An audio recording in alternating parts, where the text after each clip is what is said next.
Let's do a gun threat defense, and let's look at staying true to our principles and see if we can stay true 100%.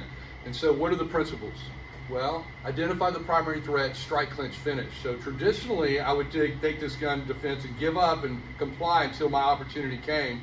Now I'm thinking before I do this, if I move this gun out here, it's gonna go off and shoot somebody, right? Maybe somebody's with me, maybe I sent it 50 yards away. But if I go here, the gun's facing up, and it jammed right there, and I hit him.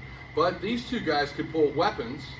Now, if I'm fast enough, after I hit, I could actually hit him with the gun, take the gun away, slap rack, bang, bang, bang, bang, right? Maybe handle it with their gun.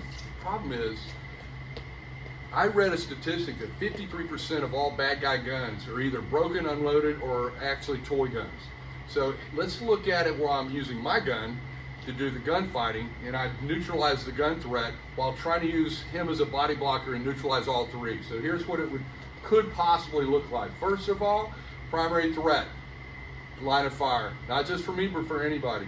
Now I have to think about compliance and deception. So I'm trying to get my hands in position. Hey man, listen, whatever you want, here's my wallet, here's my money, I'm handing the thing. I go for it, my hands are very close, trap the gun, strike, it goes off, it's jammed. I don't go for the gun right now, I go for my gun. And he's disabled just for a moment, and I'm gonna move behind him as I go for my gun. Boom, bang, bang, bang, bang, bang. Now listen, all this kind of stuff is very risky, and so I'm trying to manage the risk as much as I can. The lower risk, the better off I am. So there could be a time where you just can't do a gun disarm. You're gonna have to wait, you're gonna have to bide your time, you're gonna have to try to do the best you can with what you've got. Sometimes that means not doing a gun disarm. But if you have the opportunity and you feel like you've trained enough, you're ready, you've got this strength of mind, body connection, so you have options. And that's what we're trying to give you, more options.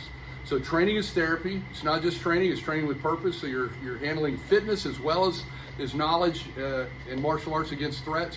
So come see us at Defend Fit.